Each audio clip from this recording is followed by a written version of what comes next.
Okay, ઉદાહરણ 3 એમાં આપણને કહેવામાં આવ્યું છે કે ઓપી, ઓક્યુ, ઓઆર અને ઓએસ 4 કિરણો છે અને આપણે સાબિત કરવાનું છે કે પીઓઆર એટલે કે આ ચારે ચાર ખૂણાઓ છે ને એનો સરવાળો શું થાય છે 300 ને. હવે આના માટે આપણે શું કરવાનું છે, એક લાઈનનું નિર્માણ કરવાનું છે. એક્સટેન્શન આપીને કઈ તરફ? ટી તરફ. શાના તરફ કરવાનું છે? એટલે આપણે એમ કહેતા કે ઓક્યુ ને ટી તરફ લંબાવતા રેખા કઈ બને છે? ક્યુટી અથવા ક્યુઓટી બને છે, બરાબર. ક્યુઓટી ને ક્યુટી લખી દઈશું તો પણ ચાલશે. હવે એના કારણે શું થાય છે કે ખૂણો ટીઓપી, ટોપી, પ્લસ ખૂણો પીઓક્યુ બરાબર 100 ને એને આપણે લિનિયર પેર એટલે શું કહીશું? રૈખિક જોડ કહીશું, રાઈટ. એને નંબર શું આપી દઈએ? પછી નીચે તરફ શું થશે? TOS plus SOR plus ROQ. હા, યાદ આવી ગયું. 180 નંબર 2. હવે આપણે કરવાનું છે 1+2, આનો ને આનો સરવાળો. એનો સરવાળો કરવા માટે પહેલા આ બે લખીએ. શું થશે? TOP POQ plus plus plus POQ ROQ QQ થઈ ગયું.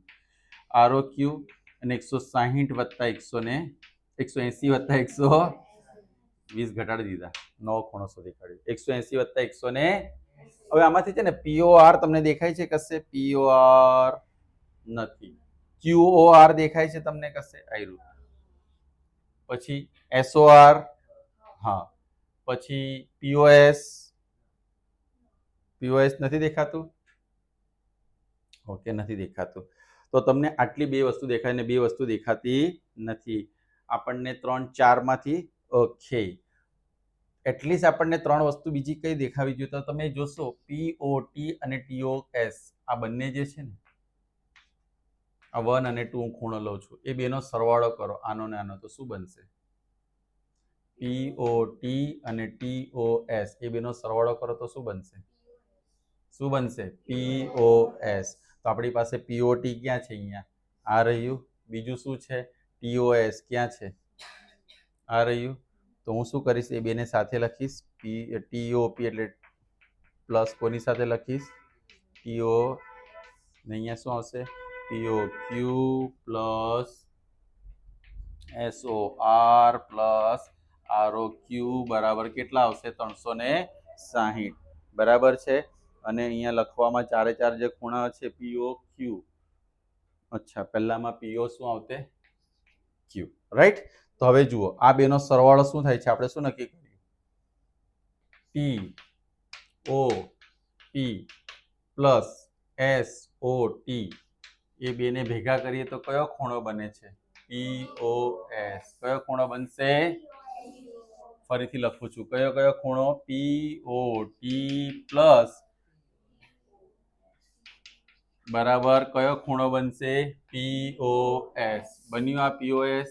હવે આ POS જે છે તે કોના બદલે લખી શકાય? આ બેના બદલે લખી શકાય. તો ત્યાં હું શું લખી દઈશ? ખૂણો POS. અહીંયા કયો ખૂણો છે? POQ. અહીંયા કયો ખૂણો છે? SOR. અહીંયા કયો ખૂણો છે? ROQ. એનો સરવાળો શું થાય છે? 300. ચાલો, POS આવી ગયા, POQ આવી ગયા, SOR આવી ગયા અને QOR પણ શું થઈ ગયા? આપણી પાસે આવી ગયા. ચારે ચાર ખૂણાનો સરવાળો કેટલો થાય છે? ફરીથી આની અંદર આપણે આ લાઈન નહીં હતી, એ લાઈન ઇમેજરી લાઈન બનાવી, ઉપરના બેનો સરવાળો લીધો, કેટલા થયા? 180. નીચે 1 2 3 નો સરવાળો લીધો, એ પણ 180. પછી એ બધા ખૂણાઓનો આપણે શું કર્યો? સરવાળો કર્યો. એમાંથી આપણે કયા બેની જોડી બનાવી? આ જે બે ખૂણા છે, જે ઇમેજનરી લાઈન આપણે બનાવી છે ને, એ બેનો ખૂણાનો સરવાળો કર્યો તો શું મળ્યું આપણને? એટલે આપણે ચાર ખૂણાનો સરવાળો શું થઈ ગયો? 300 ક્લિયર.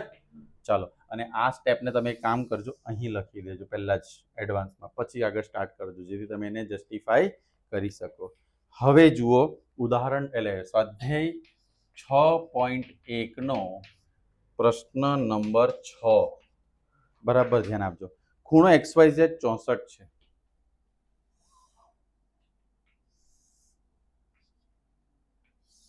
આમાં આકૃતિનું નિર્માણ આપણે જાતે કરવાનું છે.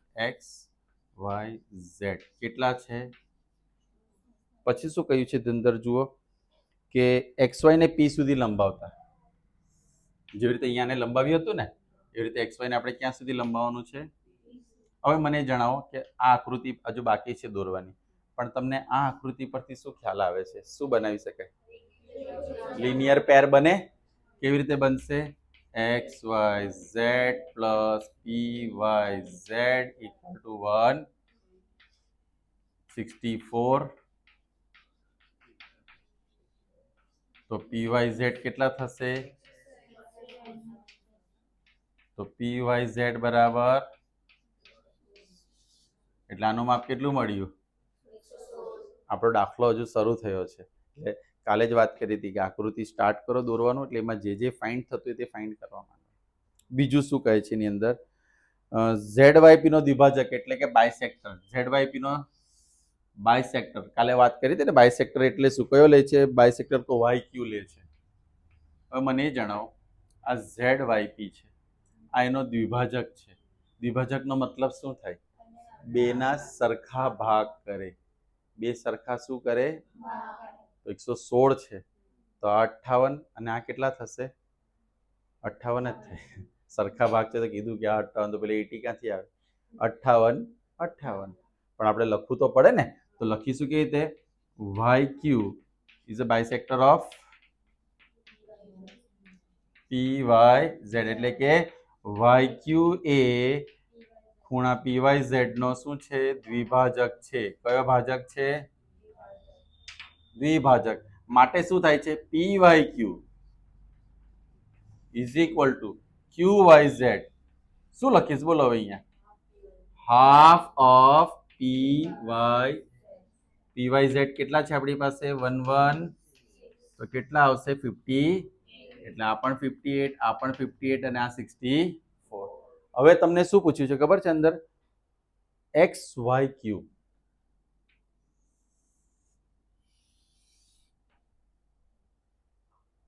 એની અંદર કેટલા? ચાલો XYQ એટલે આટલું જ પૂછ્યું છે તમને. એની અંદર કેટલા ખૂણા છે?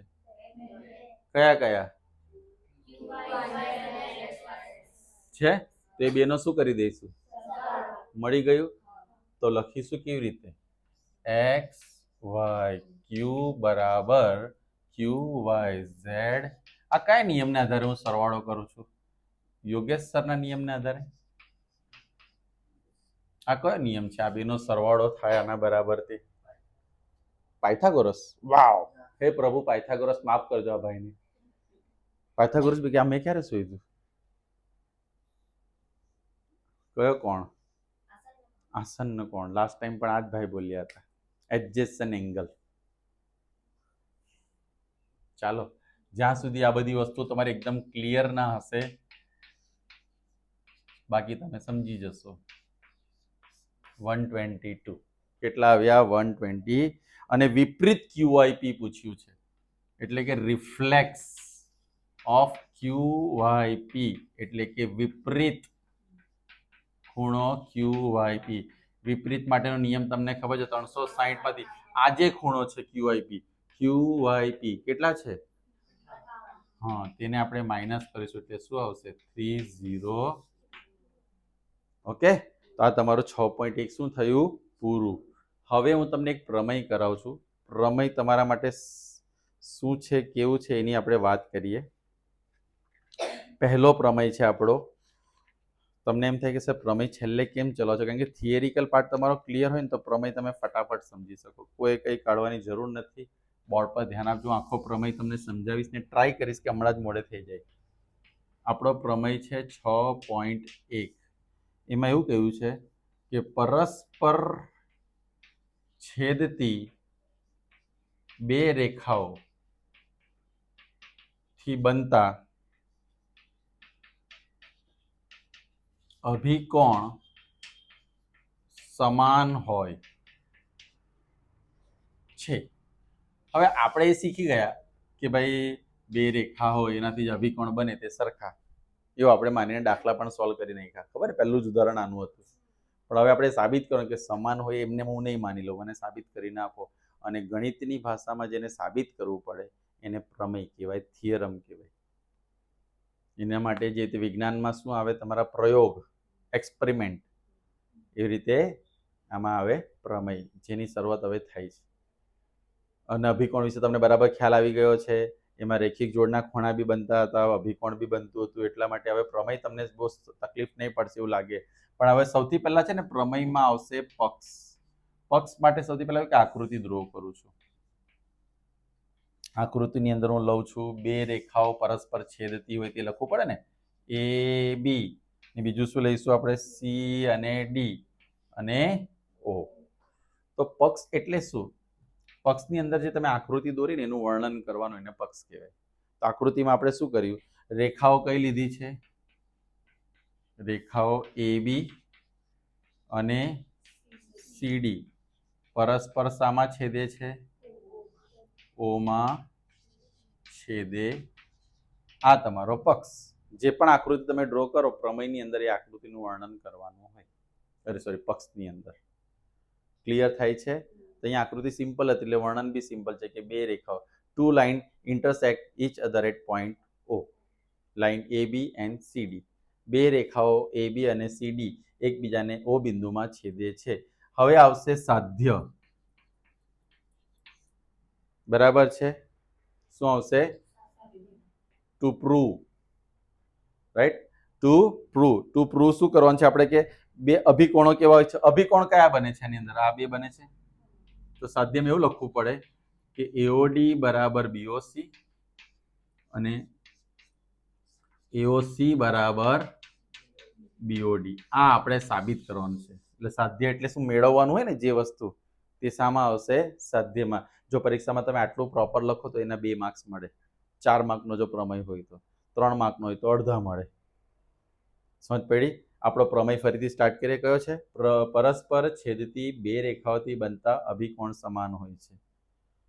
તો એની અંદર પક્ષ શું લીધું આપણે, રેખાઓ એ બી અને સી ડી એકબીજાને પરસ્પર ઓ બિંદુમાં છેદે છે.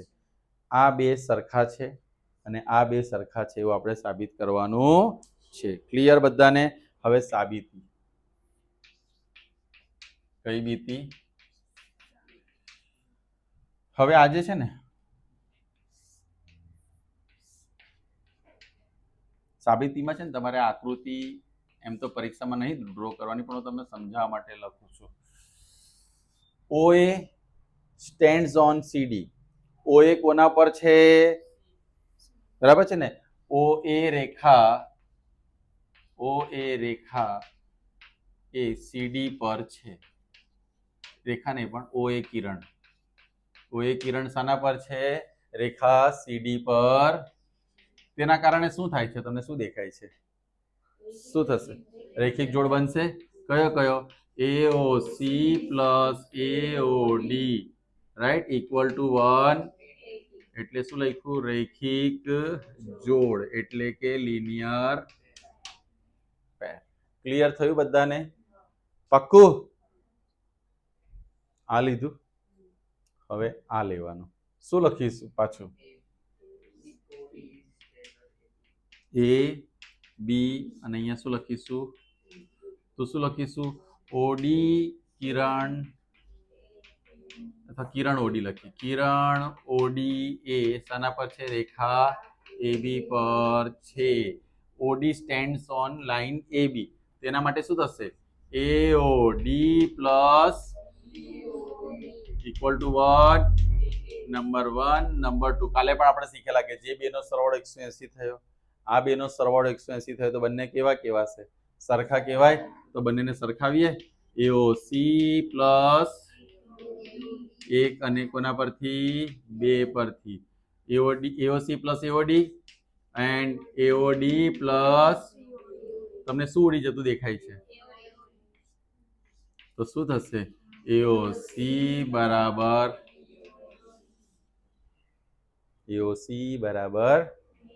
સર. તો બીજું તો બીજું સાબિત નહીં કરવાનું, આપણે લખવાનું તે જ પ્રમાણે શું સાબિત કરી શકાય? એઓડી બરાબર બીઓસી સાબિત થાય. ખ્યાલ આવે છે? શું કરી શકાય? એઓડી બરાબર બીઓસી તે જ પ્રમાણે સાબિત કરી શકાય. ફરીથી શું કર્યું આપણે? પરસ્પર છેદતી બે રેખાઓથી અભિકોણ કેવા હોય છે? સમાન હોય છે. રેખાઓ AB અને CD એકબીજાને શામાં છેદે છે? O માં છેદે. આ શું થયું આપણું પક્ષ? ગિવન ડેટા, સાધ્ય, પ્રૂવ, ટુ પ્રૂવ. એની અંદર આ બે જે અભિકોણો છે એની જોડ લખી દીધી. પછી આપણે શું કર્યું? આ આના પર છે એટલે આ બેના શું લીધો? રૈખિક જોડ. આ આના પર છે એટલે આ બેનું શું લીધું? રૈખિક જોડ. એનો સરવાળો 180 180 એટલે બેને સરખાવ્યા અને એઓડી ઉડી ગયા. તો તમારે બીજું લેવું હોય તો શું લઈ શકો? ખબર? આ લીધું ને એની સાથે પછી આ લઈ શકો. એટલે એમાં શું ઉડી જશે મને કહેશો? ચલો આ ને આ લો તો કયું ઉડી જાય? બેની વચ્ચે જે કોમન આવે ને તે ઉડી જાય. શું ઉડી જશે? બીઓડી ઉડી જશે. અને બાકીનો તમારો જવાબ શું આવશે? આ અને તમે આ ને આ લો તો શું ઉડી જશે? બીઓસી ઉડી જાય. એટલે આ ને આ કેવા આવે? સરખા. ખ્યાલ આવે છે? તો તમે કોઈ પણ રીતે આ સાબિત કરી શકો. મોસ્ટ ઇમ્પોર્ટન્ટ પ્રમેય છે, પૂછાશે જ. ઓકે, ચાલો તો હવે આપણે